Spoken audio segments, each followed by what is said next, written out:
Hello everyone, this video is to explain comma uses, at least the primary 8 comma uses. So the first one is to separate independent clauses, aka complete thoughts. And really, more than separate, is actually connecting them. So it's connecting them with a comma plus conjunction. We've talked about this before with our coordinating conjunctions. So the common ones are the fanboys, for, and, nor, but, or, yet, and so. So these are ones that always work with, or generally work with, a comma to connect two complete thoughts. For instance, he walked down the street and then he turned the corner. In this case, he walked down the street is one complete thought, then he turned the corner is another thought. Comma and is connecting these two complete thoughts. Or, you can go shopping with me, or you can go to a movie alone. You can go shopping with me is one thought. You can go to a movie alone is another thought. They are connected by the comma plus the coordinating conjunction.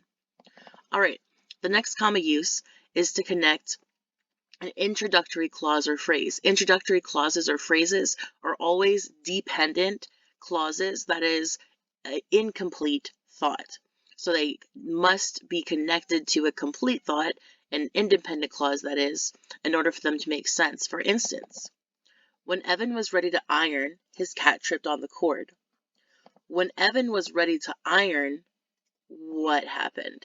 Unless we have this comma to connect that clause to this complete thought, his cat tripped on the cord, we don't know the answer to this question. We don't have any logic for this introductory element. All right, so moving on to the next type of comma use. This is one that we should already be familiar with just kind of in our day-to-day. It's using commas to separate items in a series. All right, so in this case, we bought apples, peaches, and bananas today. Apples, comma, peaches, comma, and bananas. These are all the things that we bought, one set of things. Or for instance, the instructor looked through his briefcase, through his desk, and around the office for his lost grade book. These are all of the places or things in which he looked. So basically, comma is being used to show that different items are related as within a certain category, but that they are in fact separate. All right, the fourth type of comma use is to set off what's called a non-restrictive clause. So to call a sentence non-restrictive or information non-restrictive, basically what that means is the information contained within this set of commas is not important. You can also think of it as non-essential information. The information is not needed, it's not required in order for you to understand the main idea of the sentence. For instance, Steven Strom, whose show you like, will host a party next week. The main idea is Steven Strom will host a party next week. We don't need to know that Steven Strom's work is liked to know that he will host a party. On the other hand, we'd have a restrictive example. This is an example in which the descriptive information is needed to understand which subject is being referred to. For instance, the gentleman who is standing by the fireplace is a well-known composer.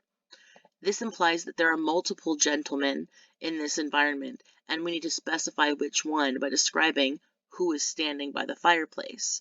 Now, on the other hand, if there were a comma here after gentleman and after fireplace, the gentleman, comma, who is standing by the fireplace, comma, is a well-known composer, that would imply that there's only one gentleman in the room and that we don't really need to know this, it's just additional detail. But in this case, it is required to understand who the subject is, which subject is being described. All right, so another type of non-essential, or what's often ends up being a non-essential piece of information, is called an appositive. An appositive is where you rename a noun with another noun. So for instance, my best friend Ray.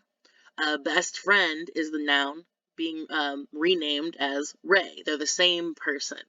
Or in this case, the New York Jets, the underdogs, surprised everyone by winning the Super Bowl. So in this case, the New York Jets is the subject being renamed as the underdogs, New York Jets, and the underdogs are the same entity. All right, now we also might use a comma to indicate what's called direct address. Now, direct address is when we're talking directly to someone or writing directly to someone. So it's just saying who the message is directed at. It's not a part of the message itself. For instance, I think, John, you're wrong. The message is, I think you're wrong. John is just who we're saying that to. And it doesn't really matter where that direct address takes place, as long as you use commas to properly indicate that it's not a part of that main idea. Again, I think, comma, John, comma, you're wrong. The commas are just a visual indicator to let you know, hey, by the way, this is not a part of the main idea of the sentence. All right. We also might use commas to set off direct quotations. And by that I mean we're just giving a visual indicator that a direct quote is coming. For instance, Mary said, comma, quote, I dislike concerts because the music is too loud. And then you'll note that the ending punctuation, the period is before the quotation mark. And then in this next example, again, it doesn't matter, just like with the direct address, that it didn't matter where that took place in the sentence. It doesn't really matter where you introduce the quote or how you do it, as long as you use the proper punctuation. I dislike concerts because the music is too loud, comma, quote, she said. Or even, you could do it like this, split it up. I dislike concerts, comma, quote, proclaimed Mary or said Mary, comma, quote, because the music is too loud. Again, the comma is just a visual indicator that you're connecting one thought to another, and that this is a quote, not your actual statement. All right, so then last but not least, we have using commas with dates, addresses, titles, and numbers. So this is one that you're probably already familiar with. Again, commas are a visual indicator to separate things, to basically organize. So in this case, it's being used to separate the date from the year, December 12th, comma, 1890. A visual clarity. We also use it to separate certain pieces of information within addresses. For instance, John Lennon was born in Liverpool, comma, England. Liverpool is a city, England is the country. We also use it for titles, Sandra Belinsky, comma, MD, or PhD. Again, just an indicator of this is a part of this person's title overall. It's not literally a part of their name, but it's just a part of their professional title. All right, and then numbers, last but not least. So for numbers, any numbers more than 4 digits long, we use a comma to separate the numbers into groups of 3, starting from the right. So you count over 1, 2, 3, put a comma there. And that's to help indicate thousands, 100,000s, millions, and so on. All right, folks, so if you need to refer back to this information for this activity, practice identifying correct and incorrect comma usage, feel free.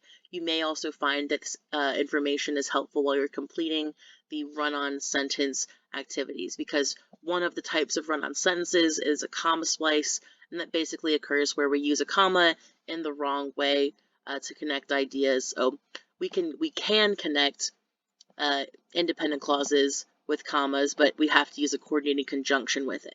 So a comma splice is basically what happens when we don't include a properly fitting coordinating conjunction to go with the comma. All right, so I'll get into that though in a separate video. All right, let me know if you have any questions.